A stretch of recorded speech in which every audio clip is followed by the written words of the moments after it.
জয় শ্রীকৃষ্ণ, রাধে রাধে।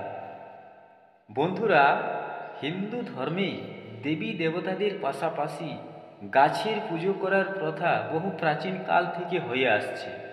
কথিত আছে যে গাছে দেবী দেবতাদের বাস, আবার দেবী দেবতাদের সমর্পিত দিন অনুযায়ী গাছের পুজো করা হয়ে থাকে। তাই তো বন্ধুরা, আমরা দেখুন অশ্বত্থ, বট, তুলসী, বেল, কলা, অশোক, শমী প্রভৃতি গাছে দেবতাদের বাস বলে আমরা সেই সব গাছের পুজো করে থাকি। বন্ধুরা, ঠিক এইভাবেই ডুমুর গাছ হিন্দু ধর্মে খুবই পূজনীয়। শুনে হয়তো আপনার অবাক লাগলো। অনেকেই জানে না বন্ধু যে ডুমুর গাছের সঙ্গে শুক্র গ্রহ ও ধন কুবেরের সম্পর্ক আছে। তো বন্ধুরা, এই ডুমুর গাছ সম্পর্কে আজকে আমি আপনাদের খুব গুরুত্বপূর্ণ তথ্য আপনাদের সামনে নিয়ে এসেছি, যে ডুমুর গাছ ধন কুবেরের সাথে সম্পর্ক। হ্যাঁ বন্ধুরা, এই ডুমুর গাছে প্রতিনিয়ত যদি আপনি এই উপায়গুলি যদি করতে পারেন বন্ধু, তাহলে ধন কুবেরের আশীর্বাদ আপনার উপরে থাকবে। আর হ্যাঁ বন্ধু, আমরা সকলেই জানি ধনের দেবতা ধনকুবের।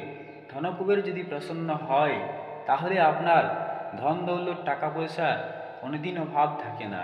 তাই বন্ধুরা, প্রচলিত ধারণা অনুযায়ী ডুমুর গাছে প্রতিনিয়ত যদি জল অর্পণ করেন তাহলে শুক্রের বিশেষ আশীর্বাদ লাভ করা যায়। বন্ধুরা, প্রতিনিয়ত স্নান সেরে প্রতিনিয়ত অসুস্থ গাছে জল দেওয়ার মতো করে আপনারা যদি ডুমুর গাছে জল অর্পণ করেন তাহলে আপনি শুক্রের বিশেষ আশীর্বাদ পাবেন, পাশাপাশি ধন কুবের প্রসন্ন হবেন।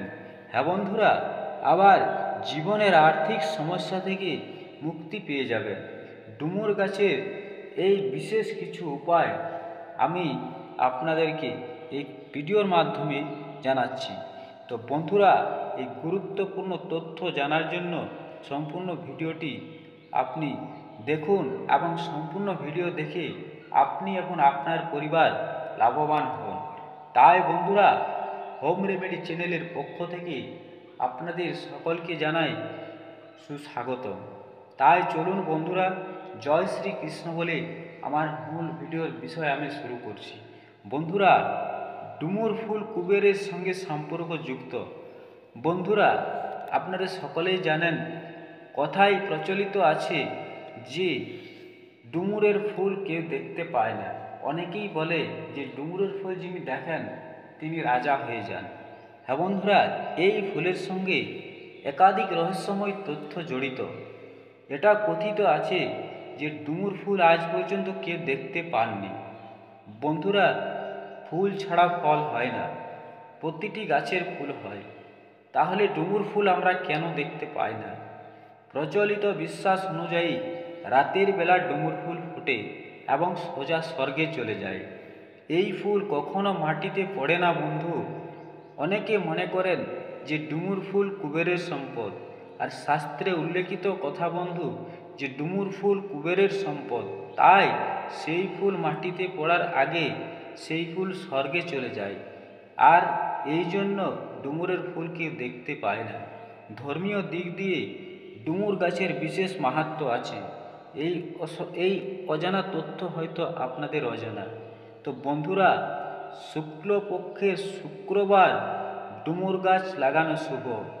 আপনি যে কোনো শুক্লপক্ষের শুক্রবার আপনি ডুমুর গাছ লাগান এবং এই ডুমুর গাছ লাগানোর পর এই গাছে নিয়মিত জল অর্পণ করুন। বন্ধুরা, দেখবেন শুক্রর অনুকূল প্রভাব পড়ে আর্থিক সমস্যা থেকে মুক্তি পাবেন এবং আপনি ধনকুবেরের আশীর্বাদ আপনার উপর বর্ষণ হবে এবং সদায় সর্বদা ধনকুবের আপনার সাথ দেবে। বন্ধুরা, সুখ প্রদানের জন্য জ্যোতিষশাস্ত্র বলছে যে শুক্র বিলাসিতা এবং সুখ সাধক কারক গ্রহ হচ্ছে শুক্র গ্রহ। তো বন্ধুরা, এই ডুমুরের যে এই উপায় দারিদ্র্য দূর করার জন্য খুবই সুখ লাভ করা যায়। হ্যাঁ বন্ধু, শাস্ত্র মতে কোনো অমাবস্যা তিথি, শুক্রবার কোনো অমাবস্যা তিথি যদি থাকে বন্ধু, তাহলে সেই ডুমুর গাছের গোড়ায় পায়েস বানিয়ে রাখুন। বন্ধুরা, যে শুক্রবারে যদি কোনো অমাবস্যা পড়ে সেই অমাবস্যার দিন ডুমুর গাছের গোড়ায় পায়েস বানিয়ে রাখুন এবং গাছের পুজো করে আপনি সেই ভোগ নিবেদন করুন।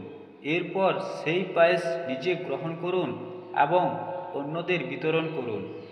এই কাজের জন্য ধনকুবের সন্তুষ্ট হয়ে আপনার উপর সুখ প্রদান করবে এবং ধন দৌলত ঐশ্বর্য আপনাকে প্রদান করবে। বন্ধুরা, এই গাছের পুজো করলে সুখ লাভের পথ প্রশস্ত হয়। বন্ধুরা, শাস্ত্র মতে এটাও বলা হয়েছে যে প্রেম বিবাহ করতে চাইলে অথবা বাড়ি জমি কেনার ইচ্ছা থাকলে ডুমুরের এই উপায়টি করতে পারেন।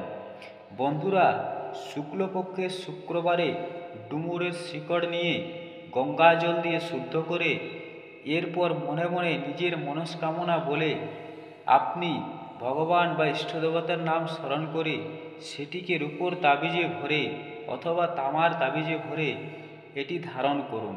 এই উপায় করলে কিছুদিনের মধ্যে আপনি সুফল পাবেন। হ্যাঁ বন্ধুরা, আর প্রতি শুক্রবার সবথেকে গুরুত্বপূর্ণ যে উপায় সেটি হচ্ছে যে একটি ডুমুর প্রতি শুক্রবার স্নান সেরে ডুমুর গাছের গোড়ায় জল দিয়ে গাছের পুজো করে একটি ডুমুর প্রতি শুক্রবার সেই ডুমুরকে লাল কাপড়ে বেঁধে আপনি আপনার সদর দরজা বা মুখ্য দ্বার সেখানে আপনি ঝুলিয়ে রাখুন। বন্ধুরা, খেয়াল করে রাখবেন প্রতি শুক্রবার এটিকে চেঞ্জ করে দেবেন। হ্যাঁ বন্ধু, এই উপায় 21টি শুক্রবার করার পর আপনি আপনার লাভ আপনি নিজেই বুঝতে পারবেন। ধনকুবের সদাই সর্বদা আপনার উপর আশীর্বাদ প্রদান করবে। আর ধনকুবের সদাই সর্বদা আপনার উপর আশীর্বাদ প্রদান করলে বন্ধু সেই বাড়িতে লক্ষ্মীনারায়ণের বাস হয়। বন্ধুরা, জয় শ্রীকৃষ্ণ, জয় মা লক্ষ্মী বলে ভিডিওটি আমি এখানেই শেষ করলাম। ভালো লাগলে একটা লাইক অবশ্যই করবেন। আমার চ্যানেলে নতুন হয়ে থাকলে এই ধরনের আধ্যাত্মিক তথ্য, গুরুত্বপূর্ণ তথ্য জানার জন্য আমার চ্যানেলটিকে অতি অবশ্যই সাবস্ক্রাইব করতে ভুলবেন না। সবাই ভালো থাকবেন, সুস্থ থাকবেন। পরের ভিডিওতে আবার দেখা হচ্ছে। ধন্যবাদ।